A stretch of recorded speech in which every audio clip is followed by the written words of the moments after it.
Hello student, I am Amol Ghosh, a lecturer of chemical engineering from Kontai Polytechnic. I will be taking today a class from Unit 3 Elementary Theories of Fluids from the subject Fundamentals of Chemical Engineering. So let's start. First, what is ideal gas? The term ideal gas is referred to a hypothetical gas whose molecules occupy negligible space and have no interaction and which consequently obey the gas law exactly. Gas law means ideal gas law. So for ideal gas, the points are: first point, ideal gas molecules do not attract or repel each other. Okay, they do not attract other and do not repel to other, so there is no interaction between two molecules. Then second point, ideal gas molecules themselves takes up no volume, so ideal gas takes up very negligible volume or no volume. Okay, next, real gas. Real gas are non-ideal interaction between two molecules. They attract to other molecule, they repel to other molecule, and it occupies some volume. Okay, in ideal gas, what you said, they occupy negligible volume, but in real gases they occupy some volume. Okay, and it do not obey the ideal gas law. And we know ideal gas law is pv is equals to nRT. Okay, here you will understand that. Next, what is ideal gas law? The pressure P, volume V, and temperature T of an ideal gas is related by a simple formula called ideal gas law, which is PV is equals to nRT. And here P is the pressure of the gas, V is the volume taken by the gas, T is the temperature of the gas, R is gas constant, and N is number of mole of gas. Okay, so we are going to the next page. Boyle's law. Pressure and volume are inversely related at constant temperature. So if the temperature is constant, P proportional to 1 by V, right? Or we can say PV is equals to constant. Okay, PV is equals to constant, so we can say P1 V1 equals to P2 V2 equals to P3 V3 dot dot dot dot dot dot. Okay, and we are taking two cases where initial pressure 1 atmospheric, initial volume 1 liter, and final pressure P2 is 2 atmospheric, final volume 0.5 liter. And all the in these cases, in all time temperature should be constant. Okay, so here PV is 1 is into 1 equals to 1, P2 V2 is here 2 into 0.5 is also 1, so it obeys the Boyle's law. Next, so again I am drawing a graph. Here this axis is pressure and this axis is volume.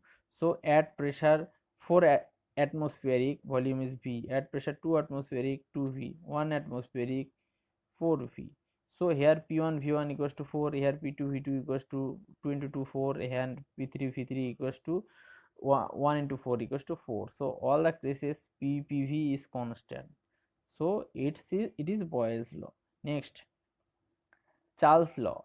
The volume of gas directly the volume of gas varies directly with the absolute temperature at constant pressure. If pressure is constant, here pressure is constant, if pressure is constant, V by T is constant. Okay, V proportional to T, or we can say V by T is constant. If we take two cases, okay, case 1, case 2, so for the two cases V1 by T1 equals to V2 by T2. Okay, to understand that, here I am taking a constant pressure, P equals to constant in both cases. Here V1 equals to 0.5, T1 equals to 200, and we are heating it. After heating, the temperature reaches to 400 Kelvin and volume is 1 liter. So here V1 by T1 is equals to 0.5 by 200, or we can say 1 by 400. In the second case, it is also 1 by 400. So both cases are same. Again, after cooling also, V1 by T1 is equals to V2 by T2. So it obeys the Charles law. Next, again we are drawing a graph where volume axis is this and temperature axis is this. So we can understand from the graph, as the temperature increases, volume also increases, so they are proportional. Okay, Next, the ideal gas law expresses three factors. We studied ideal gas law. It expresses main three facts. They are: the volume of gas is directly proportional to number of moles of the gas. So V proportional to N, volume proportional to number of moles. Number two, the volume of gas is directly proportional to the absolute temperature of the gas. So volume proportional to absolute temperature T. So V proportional to T. Point number 3, the volume of the gas is inversely proportional to pressure. So V proportional to 1 by P. Okay. Next, perfect gas law. In a mixture of ideal gases, the molecule of each component gas behave independently as though they alone were present in the container. Okay. Acha, we have a mixture.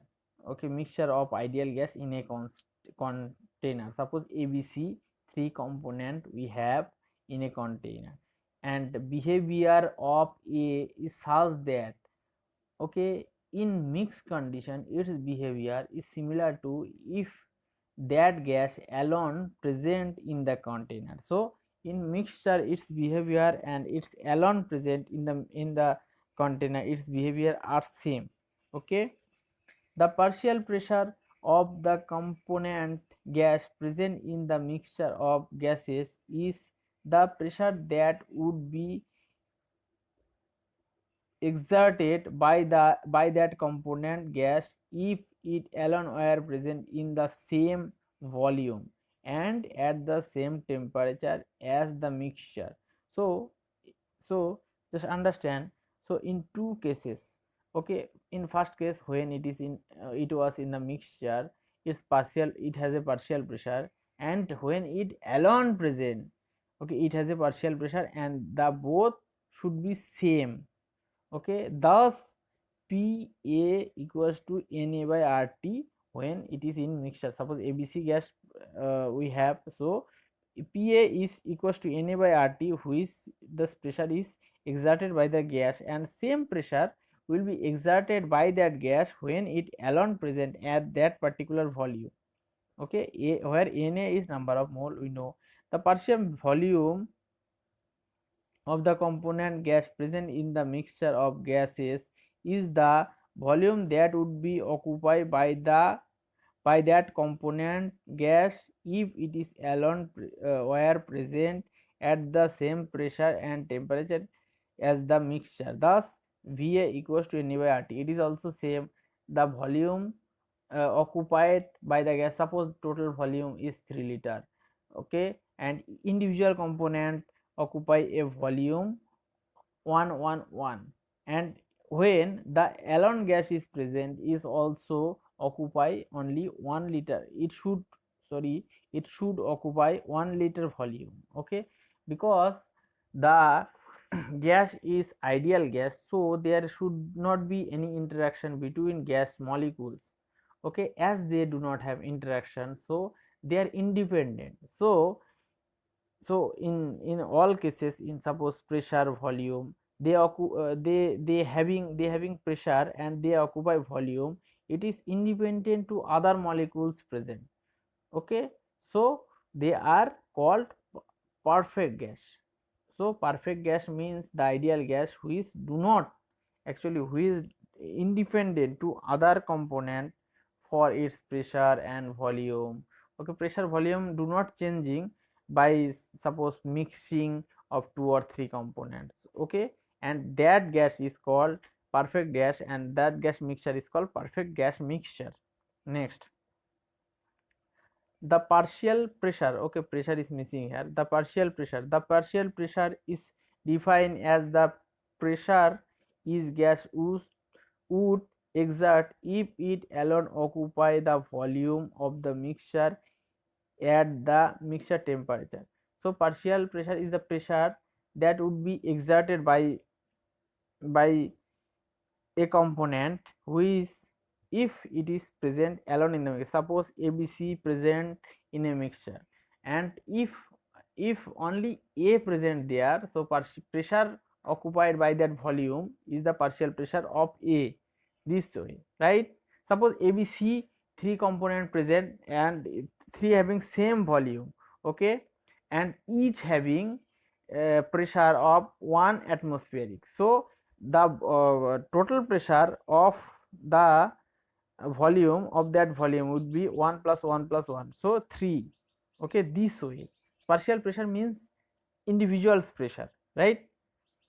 And ABC component each having individual pressure, right? In this way, Dalton's law, this states the total pressure of a mixture of ideal gas is equal to sum of the partial pressure of the constituent gases, okay. At partial pressure, what I said, partial pressure equals to the pressure exerted by any component. Suppose ABC component present there, so partial pressure of A component is PA, B component PB, and C component PC. So total pressure of the system is sum of the three partial pressure of three component ABC. So total pressure is PT is equals to PA plus PB plus PC. This is the Dalton's law. For a gaseous mixture ABC, when all uh, uh, contributing gas are at the same volume, okay, if they are at same volume and and temperature, so at same volume and same temperature, Dalton's law can be expressed as pressure is equals to partial pressure of P, partial pressure of P, partial pressure of C plus dot dot, so summation of Pi, I equals to 1 to C, okay. C is number of components, right? Dalton's law has been provided experimentally to be somewhat accurate. The total pressure offer being higher than the sum of the partial pressure. This is especially true during transition of pressure is increases. However, for engineering purpose, it is the best rule available and the error is minor, okay, error is very less. So this is not exact, this is experimentally you can use, but the total pressure is a little bit higher, okay. In real condition, the total pressure is sum of individual pressures plus something, okay. So total pressure is more than this the sum of individual pressures in real condition. Next page, Amagat's law. According to Amagat's law of partial volume, the total volume of a non-reacting mixture of gases at constant temperature and pressure should be equal to sum of the individual partial volumes of the constituent gases. So if V1, V2, V3 dot dot dot Vn were considered to be partial volume of component of gaseous mixture, then the total volume V would be represented as V equals to V1 plus V2 plus V3 plus dot dot Vn is summation of Vi, okay. Suppose it is also like the Dalton's law, okay, this law, okay. Here the volume, suppose ABC component present, so total volume V equals to Va plus Vb plus Vc, this way, okay. Suppose we have a gas, hydrogen, oxygen, nitrogen, hydrogen 1 liter, oxygen 2 liter, nitrogen 3 liter, so total volume is 1 plus 2 plus 3 is equals to 6 liter. So mixture of hydrogen, oxygen, nitrogen volume is 6 liter in this way, okay. So from Dalton's law, we know pressure is summation of P, okay. So P, so P, total pressure P is equals to summation of NIRT. P V equals to NIRT, we know for ideal gas. So P we can write NIRT, and again Pi equals to NIRT for individual component. Partial pressure is mole of that component and RT. So divided 2 by 1, Pi by P is Ni by summation of N equals to Yi, which is mole fraction. So Pi is Yi into P, right?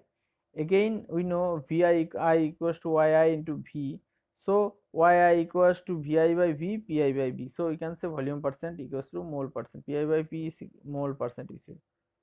Acha, then average molecular weight. We have studied the average molecular weight in previous chapter. Here also I am saying average molecular weight of a gas mixture is defined by the ratio of weight of substance present in the gaseous mixture to number, that is number of the substance. Average molecular weight Wi summation by total mole summation of mole. Okay, Wi by mass is mole, we know, summation of mole.